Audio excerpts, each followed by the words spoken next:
everyone, and welcome to another episode of Home Tech. I'm Seth Johnson, and joined as always by Jason Griffin. Jason, how's it going, man? It's going great, Seth. How are you? Doing well. Getting a little overwhelmed with some of the news flashes that are coming in from the CES News Media Generation machine. That is, it's holy cow. Truly drinking from a fire hose, isn't it? Yeah. Wow. There's so much going on. We're not going to even attempt to cover very much of it on the show tonight, just because there were a couple of big stories that came out. But if you, as a listener, want to go take a look at just a small segment of what's going on at CES, we have a link to Julie's. She does this every year. Like her notes, her PowerPoint notes of what she's going to be looking at CES, and her little comments that stand off to the side.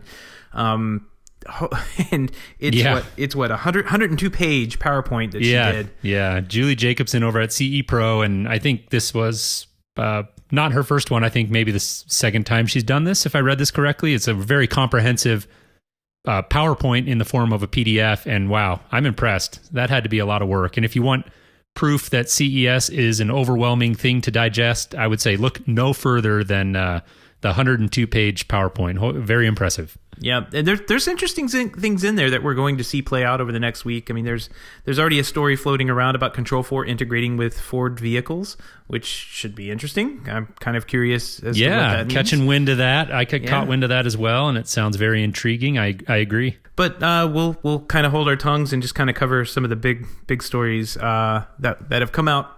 Well, pre-CES that have kind of jumped the news cycle and tried to get their names out a little bit earlier. But first, we kind of wanted to kick off a news segment. We're going to call it tweet shoutouts. And that's if you tweet us over at our Twitter account, which is at HomeTech.Podcast, or you reach out to us on our Slack channel, we're gonna try and include those tweets on our show as best we can. And some of the ones that have interesting stories attached to them. Or interesting comments attached to them in the case of this first one here. We're going to try and get those on the show and do a little more interaction with you guys, because we get some really good comments, and I don't think everybody gets to see them if you're not on Twitter or you're not in our Slack channel there. Definitely. Yeah, and I think to your point, we would just encourage more of that. We really love hearing from anyone listening to the show, and if you want to take a minute and reach out. And Seth, I'm gonna kick this back to you here in a second just to get into the actual shout out that we want to do this week. But I did want to mention one thing before we go too much further, is that it occurred to me we should mention that we are sitting here recording this on a Tuesday evening as CES has just gotten underway. The show will release this Friday, so CES will be kind of much further along in the news cycle at that point. And so we're going to be just a little bit behind that cycle, and we look forward to reconvening next week, and really after we've had a little bit of time to sit down and kind of digest the show, and really doing a more like comprehensive CES wrap up at that time. Yeah, definitely. We don't have our trailer out this year in the parking lot of the Wynn hotels. And, right. Yeah. And our recording cycle just kind of lined up a little funky with CES this year. So this show will be coming out kind of on a prime day when a lot of people will be doing comprehensive coverage. But again, we're recording it a little bit early in that cycle. Yep. So listen to more next week. First tweet shout out is going to be Mark Childs. He's a super fan of the show. Posted a really funny follow up to our story on Control4 teaming up with a bank, essentially a finance company, to finance home automation installs. And he commented on how affordable and how affordable it's going to be to buy remotes, but saying the dream remote now yours for less than 10 cents a day, which I thought was great. I love that. Yeah. And that's the way of the future, right? Just finance it. Yeah, exactly. I mean, can you imagine? Well, that's a really expensive $400 remote. I think I'm going to pay for that over 12 years. Yeah. Yeah. Somehow I don't think that's what Control4 was hoping for, but funny nonetheless. I got a kick out of that for sure. Definitely. And he also wrote in a pretty good show. This a second tweet shout out to Mark. He wrote in a pretty interesting story about I guess Mark's over there in the UK, and the major provider Sky has announced that they're going to be releasing a new box or a new service. And this is their satellite dish service that they have over there, Sky Q 4K, and this is going to bring 4K into the UK, Germany, and Italy, it looks like, which is in the UK, it's probably around 12 million households. So this is a pretty big deal. The reason I thought this was interesting is because they're using most of the satellite to do this with, but they're also supplementing the satellite feed with high-speed internet. So this box is going to require the satellite, a new LNB, which is a new antenna basically outside for the satellite dish, and then it requires a 10100 Ethernet connection as well. So that's going to basically be a lot of services coming in the house to get you 4K content. If I'm reading the story right, and we'll put a link into the show note, it looks like, to me, it looks kind of smart that they're going to be, using the satellite, but also using high-speed internet to get the content down into the house. I mean, 4K. So am I understanding that correctly? That the dish itself, like at the rooftop location, is going to require Ethernet cabling, or did I misunderstand that? No. It'll go to the box, the decoder box itself. Got it. Okay, so I misunderstood you there. Yeah, I think it's it definitely a critical story, and I think one to be paying attention to. The biggest kick I got out of it was Mark's comment, kind of right at the beginning, where he said, hats off to you guys who have to deal with this day to day. He's like, even explaining it alone is the actual challenges and all that, and I just thought that was an interesting point, because it is something that we as home technology professionals really do have to deal with so often. Is all these little gotchas that if you're not careful can really get you in a tight spot. And so that comment definitely gave me a laugh. Yeah, definitely. I can't imagine having to make sure that all the, well, I guess I can imagine. It's just all the checkbox we have to check off to make sure everything goes right at the end. This thing is a beast. It's going to roll out in 2016. It has a 2 terabyte hard drive and 12 tuners built into it, which I thought was pretty interesting. So a lot of these satellite dish providers are really up in the game on what essentially their decoder boxes, how many tuners and how many different channels you can watch at the same time. That's pretty killer. It would be great to have here in America. Is that my segue? Yeah. I like that. I was actually just getting ready I was like, that segues perfectly into our next story is actually one that did break out of CES. And one of the stories that we just thought was interesting enough that we did want to mention it this week. And that is a new dish hopper.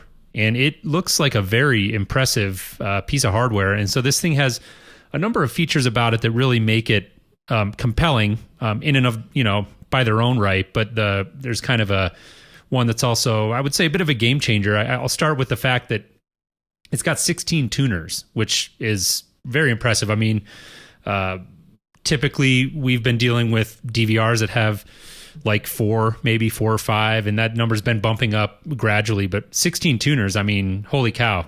Talk about like never having to worry about recording too many shows at once again. That is impressive. That's insane. I mean, I've been over in the UK. I've been in London and Dublin. One thing they don't have, like we have here, are sports bars.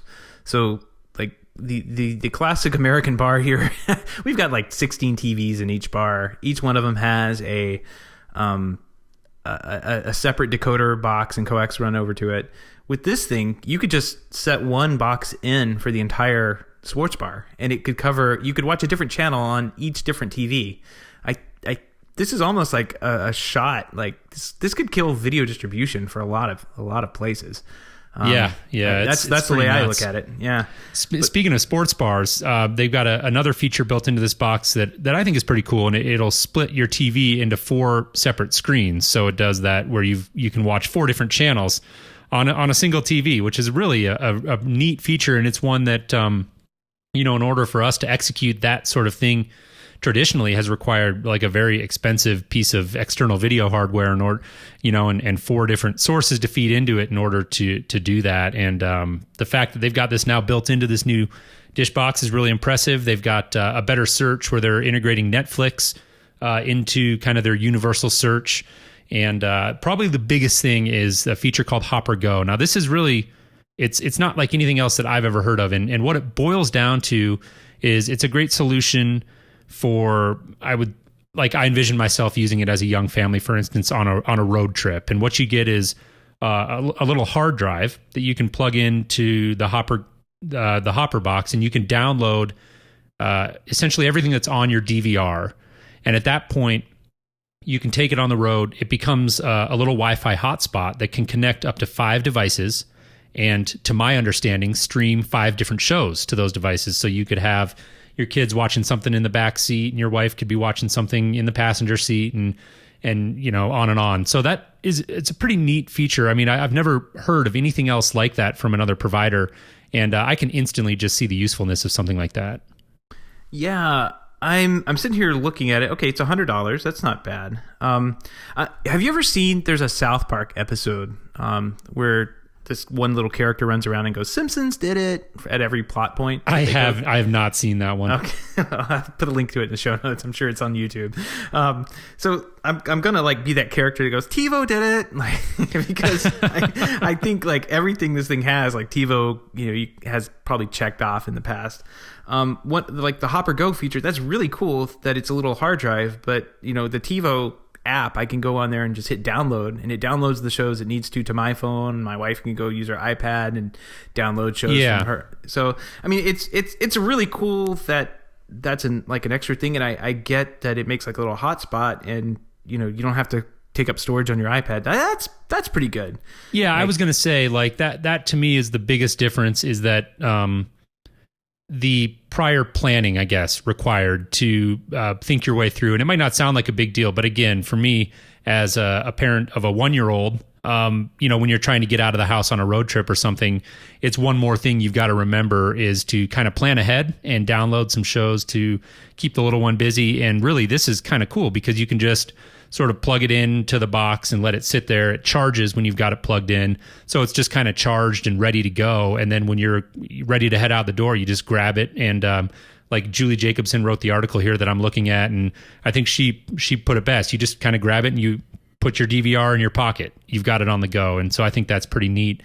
And it definitely is an advantage over systems that allow you to stream that content for obvious reasons, because at that point you've got to have a data connection or you're using your cellular data.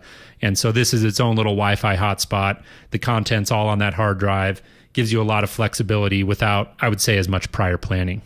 Yeah, no, and it's a good feature at a good price, I think. I think better would be I think better would be actually being able to download the shows to the app. But I am envious of only having 6 tuners and not 10 more like this massive thing has. So anyways, pretty cool story. Interesting product, and definitely I think a pretty compelling offering. Dish seems to really be aggressive right now about trying to kind of gain market share. And I know there's been we've talked about them briefly in the past for their efforts to kind of really market at the integrator channel. And this product is sort of a separate thing, but I think still pretty cool and something that I could see being pretty useful for a lot of people. And another thing I noticed by skimming on the article here, another voice remote hits the market on this thing. Like, is that right? I didn't catch that. Yeah, it's becoming like super common now. Like, I'm wondering how our universal programmed remotes are going to handle this type of Are you wondering introduction. how much longer I'm going to be able to stand as the naysayer on voice control at this point?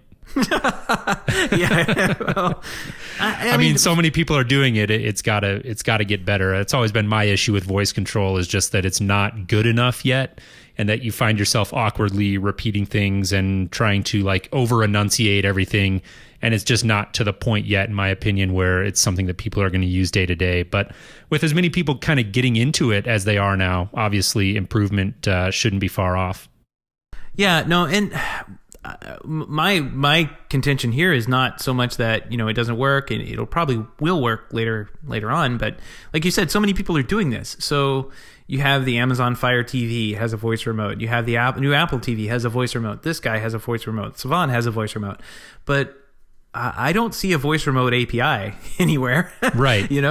So you're just going to have another coffee table full of voice remotes that you're going to have to pick and choose from.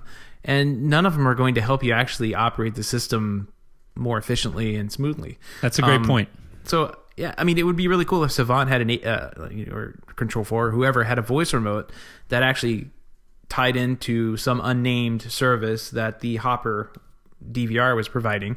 And when you said, find Sons of Anarchy, it would send that information from the Control 4 remote to the Control 4 processor, and then over to the hopper, but also give you the same functionality of, a standard universal remote. I don't really see very many. Yeah. I mean, I would love to see that happen, but I don't see how it will, unless these companies start offering up these types of integrations.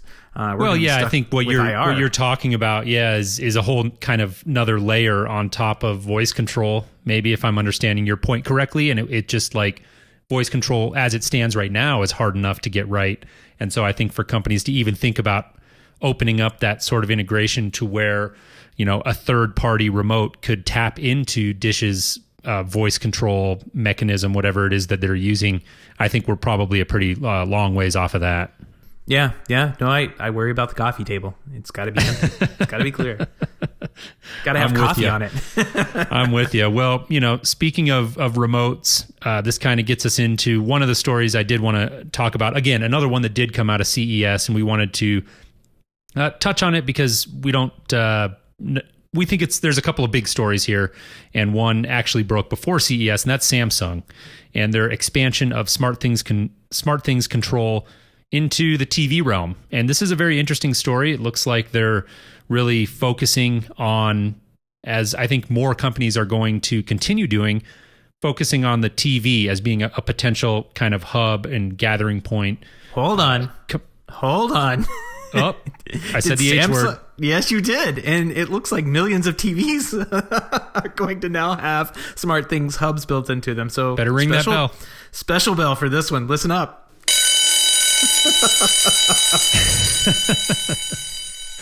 Love it. Yeah, that definitely deserves a special bell, right? Yep. Sorry, I didn't mean to interrupt your comment there, but that was just too good to pass up. No, you're right on point. Yeah, it is a new hub. I mean, and that's what's interesting about it, is that it's a little USB stick that goes into your TV, and my understanding is they're going to be bundling this USB stick with all of their SUHD TVs, I believe. I saw a story that said all 2016 TVs are going to have it. So I don't honestly know, what the exact line is there and if they're all going to include it or not.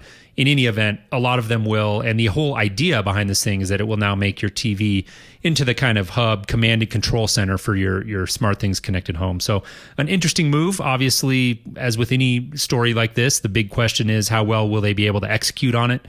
Will it work as advertised? And of course, only time will tell. But I think it's a logical move. And I think it, again, like I said just a minute ago, one that we'll see more companies kind of continue to do, and just in terms of looking at the TV as that hub for the smart home. Yeah, this brings a couple of comments or thoughts to my mind. Like, first off, I'm going to have some pretty interesting conversations with my clients who, right now they think that, they're being sold these TVs at big box outlets that the TVs have their universal remote built into them. And, to some extent they do, but it's not quite the same as a bespoke AV system that we'd be installing, right? Mm-hmm. Now they're going to be selling that the TV has the home automation portion built into it, which kind of, will completely bypass, what you and I are trying to do on a day-to-day basis. Which, again, it's not quite the same, especially some of the comments that we've gotten recently on, smart things and how well it works. Like, I'm curious as to one of the things you have here as a bullet point: no setup control of third-party devices. Okay, sure. Yeah. and before you go any further, that's one I definitely wanted to touch on, because what that was really all about, and if anyone watched the keynote, they saw them kind of the demonstration on the stage, was that an Xbox got plugged into the TV. The interface popped up and said, "We noticed that an Xbox is connected to the TV. Would you like to be able to control it from your Samsung remote, the handheld remote that comes with the TV?" And of course they said yes. And then voila, just like that, now you can control the Xbox with your Samsung remote. And the way it was kind of being framed, or the way it was being, I guess, advertised, was that it would be like this for Blu-ray players, and presumably they're talking about Samsung Blu-ray players. But, that messaging has to get out. And as a home technology professional, I think you're right on point. It's something that we really have to be paying attention to and, prepared to differentiate, right? What it is that we do that this doesn't, at least now, and I think it's a ways off. And so, it's just that move by Samsung again to kind of be the center of the smart home.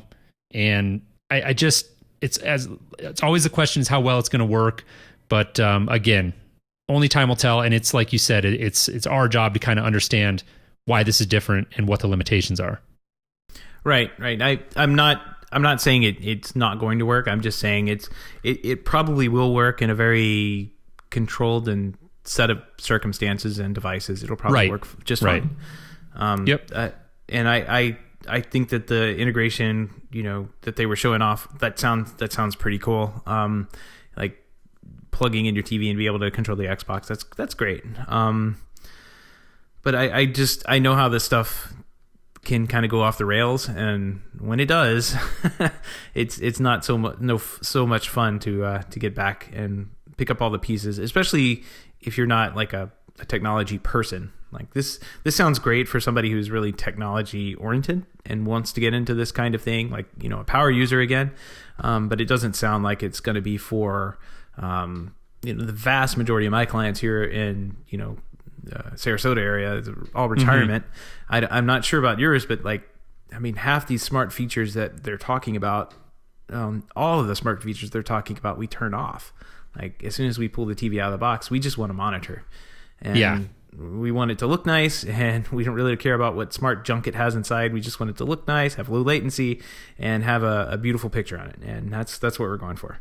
Well, and that's a great point. And that was really kind of the main thing that I was thinking of as I was seeing this story is how close are we really, if at all, to the TV itself being the center of the entertainment experience. And what I mean by that is not being reliant on set-top boxes or processors or anything like that. And that's what Samsung is, of course, pitching here. And they've been doing that for a while with all the companies have, with bundling apps onto their TVs and really kind of saying, we're going to be the center of this experience, and you turn it on. And we talked about that concept of input zero. What's the first thing when you sit down? And for most 99% of people, that's you're turning on your cable box, right? And that's kind of what your default is.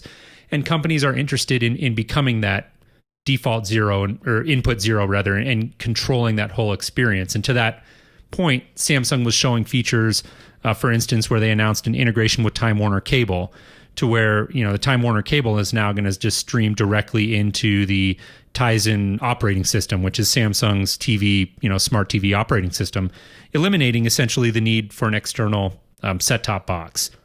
At that point, makes it easier for them. One of the big things that they were touting, and I think a theme that we're kind of watching, and we'll probably circle back to when we do our show next week, is sort of breaking down the barriers between over-the-top streaming content, things like Netflix and Hulu, and what is commonly called linear or live TV, and sort of bringing that all into one window so you're not consciously thinking about which one you're doing and switching sources to get from one to the other.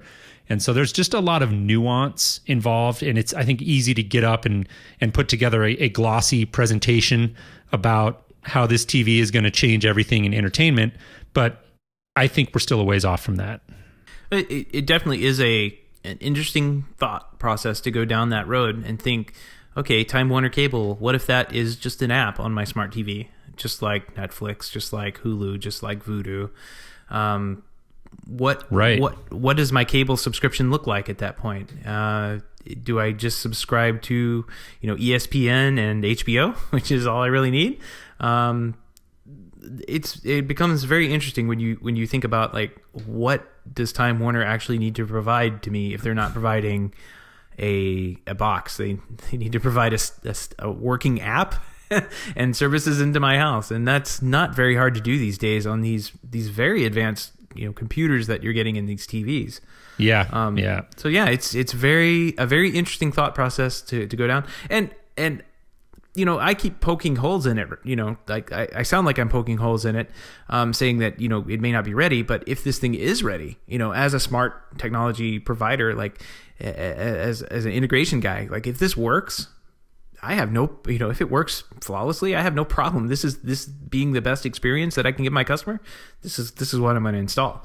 So I'm excited for stuff like this. Don't get me wrong. Like I know that I've seen things come and go, and especially the TV industry, especially the video industry, where some fancy feature one year, like curved 4K screens, may not be the feature you see the next year. And I've seen software on TVs get old and outdated fairly quickly and stop running. And I'd hate for that to be kind of like, I'd hate for the TV to be like the hub of the house when, man, that thing just is going to slow down and be kind of out of date so quickly. Quickly. Yeah. I agree. It's like you said, an interesting thought process to go through. One of the other things, since we started this particular story talking really about smart things and its integration now into new devices outside of a traditional hub, is the smart refrigerator that they were touting. And Seth, I don't know if you saw this at the keynote, but it's finally a reality. We've heard about it for decades, right? The refrigerator that can tell us when we're out of milk, and thank goodness we finally have it, so we can stop speculating, right? Oh my gosh, this is the story that won't die. Well, thank you, Samsung. Thank you. This thing is a pretty intense refrigerator, though. The one thing that kind of got me here was smart things, and he kind of glossed over it, and I truthfully haven't had time to go back and really dig in, but it sounded almost to me like this thing could act as like your SmartThings hub as well, which I guess wouldn't surprise me that much. I mean, it's probably got the processing power and all the, gadgets in there that it needs to do that. Don't tell me this. It was a vague comment, and unfortunately I didn't capture the exact verbiage of it. In any event, it surely will be part of a SmartThings ecosystem, and it's quite, it is an impressive refrigerator, I got to say. I don't know what the price is going to be on this thing. It's got a 21.5 inch touchscreen on the front of it. And this screen is able to stream content from a Samsung TV. So if you've got your Samsung TV in the living room, you can have the football game up on the refrigerator while you're cooking, which is actually kind of cool, I guess, if you don't have a TV in the kitchen and you want to be able to watch something. But yes, to get back to our, am I out of milk analogy that we've heard so much over the years, it's got cameras inside of the refrigerator that snap a photo every time the door is closed, and then you can go onto your phone and you can look at those pictures. So if you're at the grocery store and you're wondering if you're out of milk, you can just take a picture of the last time your refrigerator door was closed, and voila, now you know what's in your fridge. So that was actually kind of neat. Not sure how useful day to day that's going to be for people, but again, at least we can put the speculation to rest. The smart refrigerator finally exists. I'm going to cry. Like, all right, first off, a 21-inch TV on my fridge. Oh man, that doesn't sound crazy. Fun. Yeah. And then cameras inside the refrigerator. There's a parody account that's on Twitter that actually has been covering CES pretty good. It's called the Internet of, and I'll, poo. We'll just say that because this is a family show. Okay. All right. I got you. So they actually have they tweeted about a thing called Fridge Cam by a company called Smarter. Never heard of them, but that's what CES is, right? Well, this thing is an Internet of Things fridge cam that you can stick inside your fridge, and it supposedly takes pictures inside the fridge, and you can look at it just like you were talking about while you're at the grocery store on your phone. Now, so it's already been done, huh? Well, it's out there, and I'm sure it costs less than a fridge with a 21-inch touchscreen TV. Insanely expensive.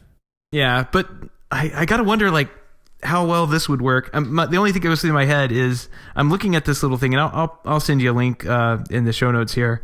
I'm looking at this thing, and I'm going, wait a minute, there's no like light on this, and I thought, every time you shut the fridge door, I thought the light turned off. So how does this actually take a picture with the light on? Good question. I didn't think about that. Well, I'm sure Samsung could work out the details of that because they control the fridge. Yeah, but this other product, no, that's a great question. And do they see the little gnomes that live in there and turn on and off the light? I mean, that's a huge. Oh, that's funny.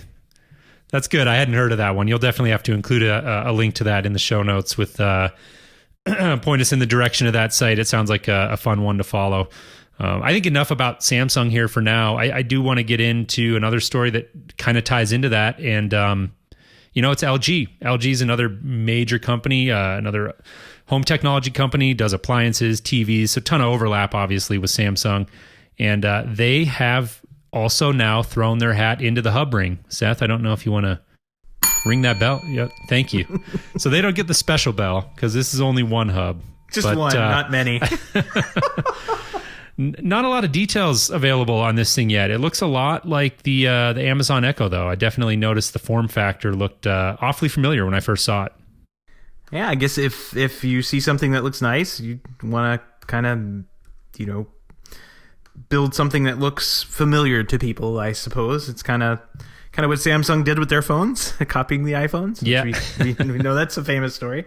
But it follows, I don't know, the same thing I could be said about what's the Google router they came out with? It's kind of the on hub, I believe. Yeah. It's kind of got the same form factor. I think that's going to be kind of a popular thing for a while. Maybe for devices like this, I could think it'd be really good for like the 360 microphone coverage that they need to have. Like it makes sense to build them like this. So I think that might be, for these types of devices, that might be a good form factor to have in the future. And this looks pretty cool. I'd be interested in using something like this. I think LG, aren't they an all-join company? I think they have... I believe so, yeah. I was just kind of skimming this story, and I can't remember offhand. We'll have to check that out. But I do think that they are part of that ecosystem. And that's really my big question with this story is like, where does this actually fit in? Who is this actually really useful for? Because, again, we're always comparing things to kind of the Control4 systems and the Savants and the Crestrons of the world and how really flexible they are if you have a good integrator to come in and tie in all these disparate systems and make them all seamless and easy to use. But when you get into a system like this or Samsung sort of ecosystem with SmartThings, it does feel, particularly with this one, like you're going to really have to live kind of in LG's ecosystem in order to get the full benefit out of this. And so if you've got LG appliances and LG TVs and you're a fan of what they do in general, could be a great product. Again, not a lot of details out on this thing.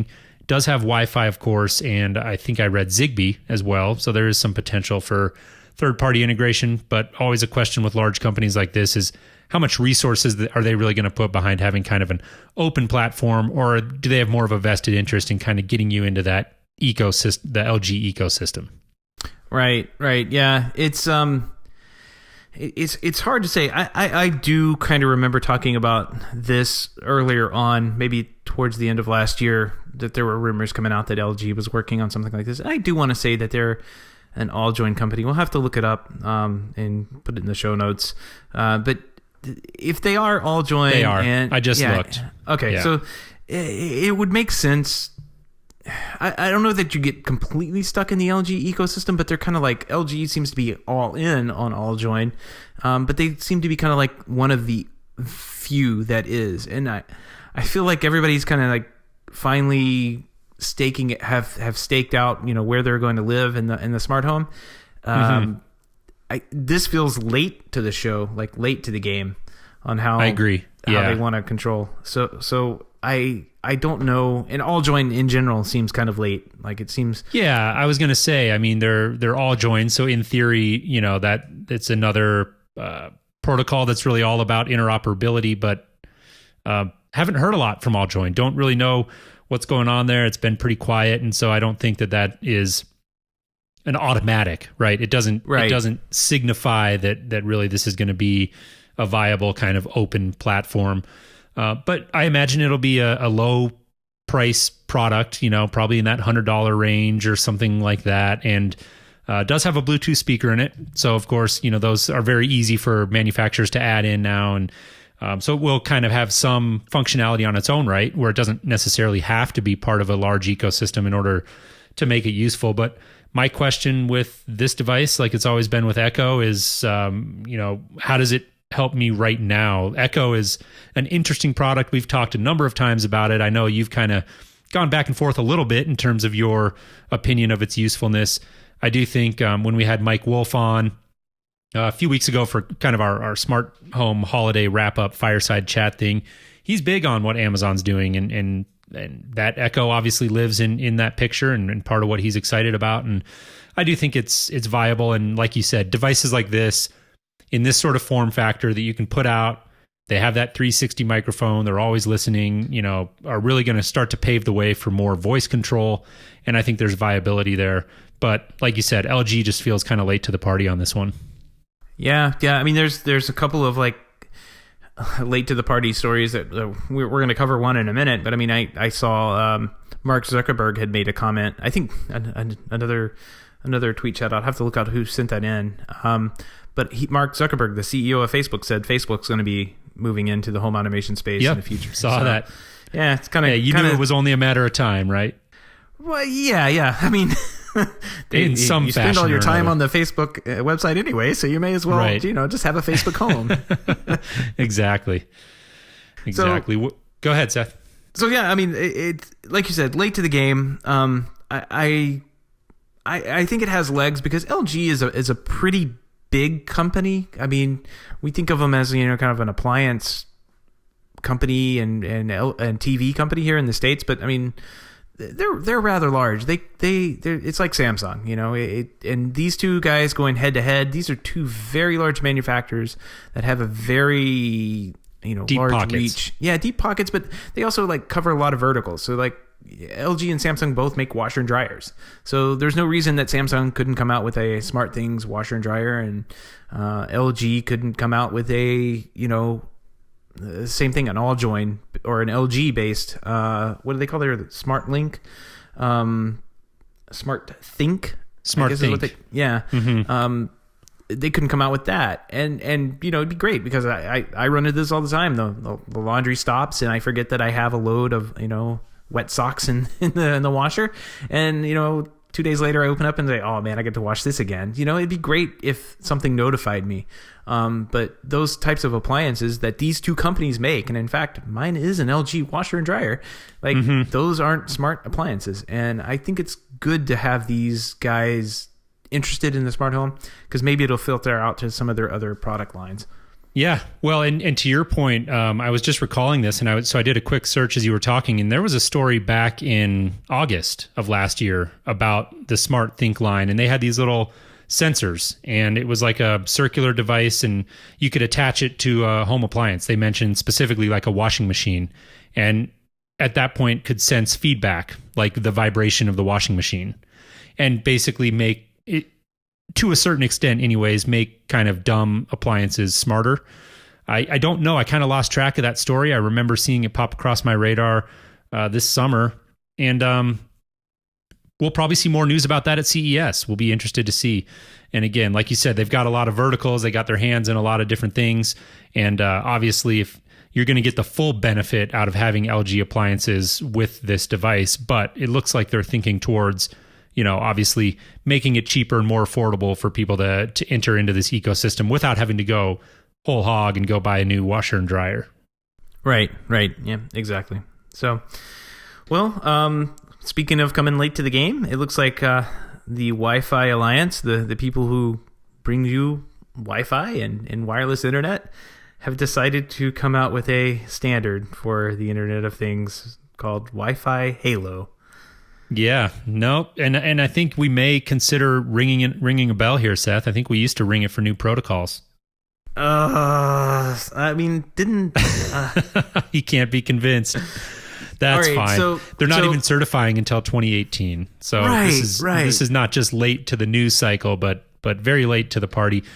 On paper, makes a lot of sense. The argument against Wi-Fi for low power devices has always been its power consumption. And so when you talk about things like fitness trackers and little sensors that are going to kind of enable at least in theory, the smart home of the future that we all kind of talk about, the Wi-Fi has its limitations.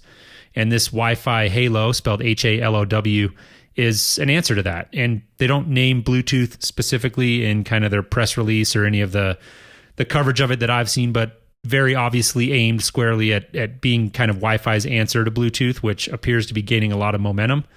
in the smart home and in home technology in general. So, there's a number of things about this protocol that look kind of compelling on paper, but I think, like you alluded to, the number one thing is it just feels late to the party. Yeah, I feel like it's 2005. We're talking exactly. about the smart refrigerator and another protocol. This is interesting. Like, I don't understand why it's going to take so long. This story was actually picked up by one of our listeners, and I do want to give a shout out to him, Jonathan Horvath. I mean, he kind of puts his thoughts here. I think that the Wi-Fi Alliance is too late in adopting its standard for low-powered smart home devices. The name of the new low-powered Wi-Fi standard is Halo, and it will be released sometimes in 2018. I suspect by this time that there will be way too much momentum in established standards, and I completely agree. Like, by 2018, I mean, Zigbee will have their stuff together. They already have their stuff together, right? I mean, that's what every professional product is using Zigbee that I can think of, right? Maybe there's a couple. And we're of hearing a ton about Bluetooth. So it's always been it's always been the argument with Wi-Fi was that it consumed too much power. The argument against Bluetooth has always been that it doesn't have the range. And that's not the only argument. Like, everybody's talking about Bluetooth. Well, it's one of the arguments. Well, yeah, but Bluetooth is the protocol doesn't exist for Bluetooth, and they're trying to wedge stuff on top of it to make it work. Like, we have Z-Wave, we have Zigbee, we have Insteon. These things actually work today, and they work very well. Some more than others, and some have their other problems. But like, even with Bluetooth, like, there is no Bluetooth mesh technology that exists on the market today that I could go out and buy. That is a promise that they're going to deliver something that you and I know that doesn't ever work out very well. Right. And that's the problem. But that was to my point though. By 2018, you would assume that they'll have that hashed out, right? And if that's one of the big arguments, that Bluetooth is going to have this theoretical shortcoming for years to come about the range. Well, we're hearing a ton about Bluetooth mesh now. And like you said, it's not out there. You can't go buy it right now. But with all that we're hearing about it, you just have to believe that, by 2018, they'll have that figured out, right? I mean, right. Well, in three years, it should exist. I'll agree with that. But in 3 years, it won't be as battle hardened as, say, Zigbee or Z-Wave. Like that. Those protocols have been around a decade now. At least. And you know what we need? We need a Revolve.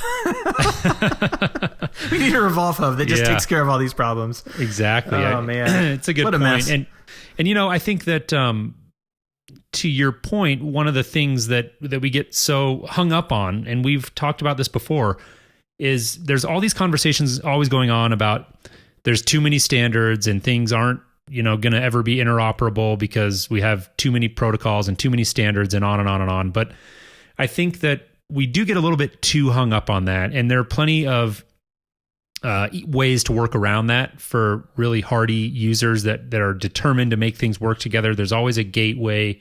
There's always some sort of software that you could use to make it work. And if you really want to make things work together, you can. And I think a lot of companies right now, Lutron is an example, and we may talk about this next week because there's a panel coming up that Julie Jacobson is going to be, hosting, and that's one of the themes that she kind of alluded to that they're going to talk about. Maybe we're too hung up on interoperability, and maybe what consumers really want is an ecosystem that just works. And if you can put a bunch of devices together that all run on Zigbee and everything works fine, nobody really cares about other protocols as far as end users go, right? And so we get into these conversations all the time, and maybe there is a place for Wi-Fi Halo, and maybe what I'm saying is maybe Wi-Fi Halo and Bluetooth mesh and all of these technologies have their own place in the market, and they can all coexist. They all have different pros and cons. They've all got drawbacks, and manufacturers are going to have to look at each one. And I think that's really where the headaches are, is for the manufacturers. But for the end user, I think it's an argument that really gets overplayed a little bit. Yeah, I agree. My only, I don't know. This 2018 seems like a long way out for this Wi-Fi stuff to finally get around to being spec'd out and certified. Then it's got to get in devices. They got to get all the bugs worked out, and then you're going to be looking at another 5 or 10 years before that's all figured out. And by then we'll be talking about probably the next, 6-seater, green tooth or whatever. Green tooth. I like it. Yeah. The article does close out. The Verge had an article that I was reading about it, and one of the very last sentence was a quote, and I forget the guy's name, but they were interviewing a gentleman from the Alliance, and it was a quote from him. He said, "No one expects that the Internet of Things will consolidate on a single connectivity technology." And I agree. So maybe this does have its place. It does have advantages in terms of its ease of like just the base of Wi-Fi devices that we currently have out there, and the ease of getting out to the internet and things like that are alluded to in this article do look compelling on paper, right? But it's all about the timing and will they get the backing and the manufacturer buy-in. So interesting story though, one way or the other. Yeah. I mean, I kind of laughed at that comment too. Like, yeah, no one thinks it's going to be on a single technology. No, but we're introducing something that you need to pay us the license. Yeah, it's like, oh, okay, good point. It's not fair point. So, all right. Well, I think that's going to wrap up our show for this week. We've got a lot to dig into. That's going to be coming out over the next few days. Oh yeah. I don't envy anybody who is sitting in Las Vegas trying to drink from that fire hose. That is so much going on. It is a lot. Even to watch from a distance is a lot to take in, and I really hope that we can put together a compelling show for next week. Really encourage anybody listening, maybe if you're checking out the show for the first time, certainly check in next week. We look forward to sharing our thoughts on CES and just kind of doing our best to parse it all out and let you know our thoughts on some of the key themes and takeaways from the show. So we really appreciate you tuning in. Want to send a big thanks again and a happy new year to all of our continued listeners who have been with us now for, getting close to 2 years, Seth. It's hard to believe. Going on year 3. Yeah. This is going to be fun. I have to look back, to when we started this, and I think you and I were talking through the month of January that first year and saying, "Hey, let's put together a podcast." And we were going back and forth on things and lining up websites, and like every time I have to renew the domain, I'm like, oh man, another year. This is cool. Yep. This is really cool. It is great. And I want to give just a little bit of a teaser. We've got some big things, some partnerships and stuff that we're working on for 2016 and some stuff that we're talking about internally. So just a vague teaser. Bear with us here. We've got some great stuff coming in 2016, and definitely stay tuned for that. Yeah, definitely. Also want to give a shout out to everyone who has contributed to the show this week, because we, did those tweet shout outs. If you would like to give us some feedback, just reach out to us at HomeTech Podcast on Twitter, or just go over to our website, HomeTech.fm/feedback. There's a link on the top banner there where you can send us a message, and that'll just email us, and then we'll communicate back to you from that. You can also support the show by going to the same website, HomeTech.fm/support. That shows you a couple of different ways that you could help us out on the show. We do the Patreon thing, so if you want to donate as little as $1 a month to help the show keep going, we very much appreciate it, and we definitely appreciate all of our patrons. I think everybody we pulled quotes from this week was actually a patron in our Slack channel. So we definitely want to thank everybody who does that for us. And keeps the show buzzing along every month. Absolutely. Well said. All right, Seth. Well, I will let you go, and look forward to chatting with you next week all about our thoughts on CES. Sounds good, man. I'll CES 2016 next week. You got it. All right. Take care.